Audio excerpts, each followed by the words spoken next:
Hello friends, स्वागत है आपका हमारे YouTube channel MP sky academy में। आज के इस वीडियो में हम लेसन प्लान देखेंगे जिसे हिंदी में पाठ योजना कहते हैं। ये जो लेसन प्लान है ये प्रकरण वैदिक काल पर बना हुआ है। देखते हैं लेसन प्लान बनाने के लिए सबसे पहले कैसे शुरुआत करते हैं। आप सबसे पहले नाम लिखें और विद्यालय का नाम लिखें, जहाँ पे जिस विद्यालय में आपकी जो टीचिंग लगी हुई है वहाँ का नाम। इस तरह से आप बॉक्सेस बनाएं और उसमें इस तरह से सब भर दें। फिर प्रकरण लिखते हैं जो वैदिक काल है वो से। फिर आते हैं नेक्स्ट जो टॉपिक होता है वो सामान्य उद्देश्य पढ़ता है। सामान्य उद्देश्य जो होता है वो पूरे विषय से संबंधित होता है। जो हम विषय पढ़ा रहे हैं, जैसे इतिहास विषय, तो इतिहास का जो उद्देश्य होता है, इतिहास विषय का उद्देश्य, वो हमारा सामान्य उद्देश्य होता है। इस तरह से आप पूरा सामान्य उद्देश्य लिख सकते हैं। ये लगभग 8 से 10 सामान्य उद्देश्य लिखा जाता है। उसके बाद आता है हमारा विशिष्ट उद्देश्य। विशिष्ट उद्देश्य जो होता है वो प्रकरण विशेष से संबंधित होता है। जैसे हम प्रकरण पढ़ाने जा रहे हैं वैदिक काल, तो वैदिक काल पढ़ाने से छात्रों के या फिर विद्यार्थियों के जो व्यवहार में परिवर्तन आएगा, जिस चीज़ को वो जान सकेंगे, समझ सकेंगे, वो सब विशिष्ट उद्देश्य में होता है।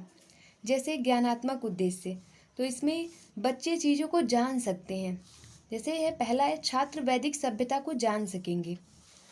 छात्र वैदिक सभ्यता के समाज के वर्गों को जान सकेंगे, यानी बच्चे इसमें परिभाषा बता सकते हैं, अर्थ बता सकते हैं, चीज़ों को जान सकते हैं। दूसरा है बोधात्मक उद्देश्य।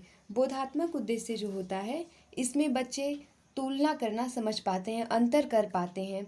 इसमें बच्चों में एक समझ विकसित हो जाती है बोधात्मक उद्देश्य से।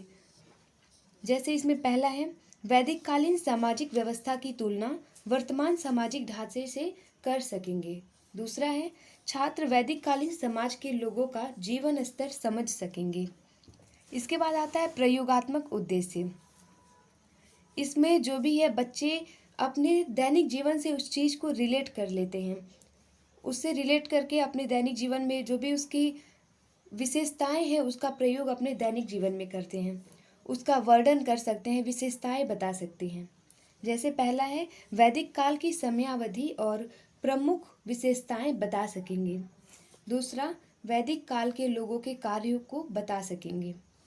इसके बाद आता है शिक्षण सहायक सामग्री, जो टीएलएम होता है पढ़ाने के लिए जो आप लेकर के जाते हैं वो। वेदों के प्रकारों एवं आर्य सभ्यता के प्रसार को दर्शाता हुआ चार्ट। फिर हम लिखते हैं पूर्व ज्ञान।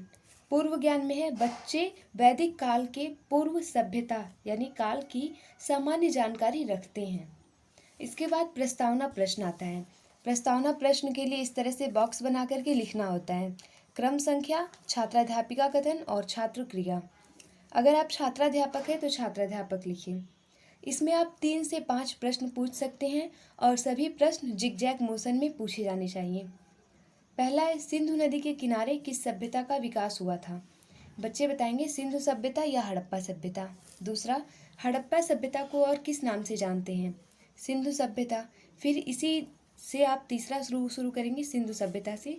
सिंधु सभ्यता, सिंधु घाटी सभ्यता के अवसान के बाद कौन सा काल आया, वैदिक काल। वैदिक काल के बारे में आप क्या जानते हैं।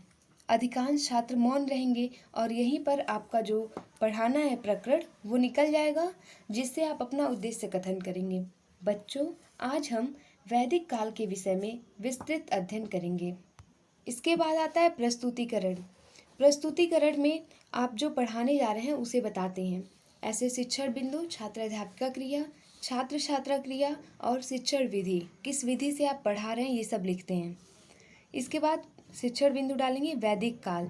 वैदिक काल के बारे में आप इस तरह से पूरा वर्णन करेंगे। उसके बाद छात्र छात्रा क्रिया में छात्र छात्राएं ध्यानपूर्वक सुनेंगे और विधि है व्याख्यान विधि। इसके बाद से हम प्रश्न पूछते हैं। जो हम पढ़ा चुके हैं उसमें से हम पूछेंगे बोधात्मक प्रश्न। बच्चों ने क्या सीखा उसी से हम रिलेटेड प्रश्न पूछेंगे। वेदों से हमें किन लोगों की जानकारी मिलती है, बच्चे बताएंगे आर्यों की। ये प्रश्न उत्तर विधि है। वैदिक काल की समय सीमा कितनी मानी गई है, 1500 ईसा पूर्व से 600 ईसा पूर्व। फिर विकासात्मक प्रश्न पूछेंगे। आर्यों का वर्णन किस काल के अंतर्गत मिलता है, वैदिक काल। ये प्रश्न उत्तर विधि है। इसके बाद हम दूसरे पेज पर भी इसी तरह से आप जब बनाएंगे लाइन, तो हर पेज पर ऊपर आपको लिखना है शिक्षण बिंदु, छात्राध्यापिका क्रिया, छात्र छात्रा क्रिया और शिक्षण विधि। ये आपको हर पेज पर लिखना है। इसके बाद प्रश्न पूछेंगे, भारत में आर्यों का निवास स्थल कहाँ था? बच्चे मौन रहेंगे क्योंकि उन्हें अभी पता नहीं है।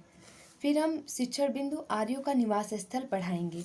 इस तरह से पढ़ाएंगे और इधर भी इसे लिखते रहेंगे कि ध्यानपूर्वक सुनेंगे। और ये विधि व्याख्यान विधि। फिर आप बोधात्मक प्रश्न पूछेंगे, भारत में आर्यों का निवास स्थल कहाँ है? अब बच्चे बता लेंगे, सप्त संधव क्षेत्र, क्योंकि आपने पढ़ा दिया। प्रश्न उत्तर विधि। फिर हम विकासात्मक प्रश्न पूछेंगे अगले शिक्षण बिंदु पर जाने के लिए। वेद कितने हैं? 4।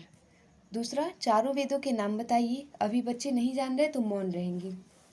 फिर हम वेद को पढ़ाएंगे, वेदों के बारे में पढ़ाएंगे, बच्चों को स्पष्टीकरण देंगे। वेद शब्द संस्कृत भाषा के विद शब्द से बना है। इसका अर्थ होता है जानना। इसमें बच्चे ध्यानपूर्वक सुनेंगे और ये व्याख्यान विधि है। उसके बाद हम तीसरे पेज पर भी इसी तरह से लिखेंगे शिक्षण बिंदु, छात्राध्यापिका क्रिया, छात्र छात्रा क्रिया और शिक्षण विधि। फिर हम अपना वर्णन कर लेंगे, जो वेद के प्रकार बता रहे थे उनके बारे में। फिर बोधात्मक प्रश्न पूछेंगे, सबसे प्राचीन वेद कौन सा है? बच्चे बताएंगे ऋग्वेद, और ये विधि प्रश्न उत्तर विधि है। अगला हम डालेंगे शिक्षण बिंदु आर्यों के जन्म। आर्यों के जन्म के बारे में हमें इस तरह से पूरा व्याख्या बताना है। उसके बाद ये भी भर देना है, छात्र छात्राएं ध्यानपूर्वक सुनेंगे और ये व्याख्यान विधि। इसके बाद हम पुनरावृत्ति प्रश्न पूछते हैं। पुनरावृत्ति प्रश्न में आप 4-5 प्रश्न पूछ लेते हैं इस तरीके से कि वैदिक काल की समय सीमा कितनी मानी गई है, वेदों की संख्या कितनी है, कई ग्राम मिलकर क्या बनते थे, ऋग्वेद में जन का स्वामी किसे बताया गया है, गृहपति का मुखिया किसे कहा जाता था। फिर आप श्यामपट्ट सारांश लिखेंगे। श्यामपट्ट सारांश इस तरह से लिखेंगे, जो भी आप नीट एंड क्लीन आपको लिखना होता है, और जो भी मेन चीज़ें होती हैं, इंपॉर्टेंट फैक्ट होते हैं, वो आपको बोर्ड पे लिख देना होता है इस तरह से। जैसे इसमें वैदिक काल के बारे में बताया गया, उसका समय सीमा, आर्य का अर्थ क्या होता है इसे बताया गया है, और ये सब जैसे वेद कौन कौन से हैं ये सब आप लिख देंगे। फिर इसके बाद हम आते हैं, सबसे लास्ट में है निरीक्षण कार्य और गृह कार्य। इसमें आप निरीक्षण कार्य में लिखते हैं, छात्रों को श्यामपट्ट कार्य कॉपी में लिखने का निर्देश देकर स्वयं कक्षा में घूम घूम कर निरीक्षण कार्य करेंगी। जो छात्राध्यापिका हैं वो कक्षा में घूम घूम कर निरीक्षण कार्य करेंगी। फिर आप गृह कार्य देते हैं, आर्यों के बारे में आप क्या जानते हैं लिखिए। इस तरह से आप पूरा लेसन प्लान लिख करके ला सकते हैं, ऐसे बना सकते हैं। अगर आपको और भी लेसन प्लान चाहिए तो फिर हमारे चैनल के प्लेलिस्ट में जाकर के आप लेसन प्लान वाले में देख सकते हैं, या फिर हमारे डिस्क्रिप्शन बॉक्स में लिंक दिया गया है। Thank you.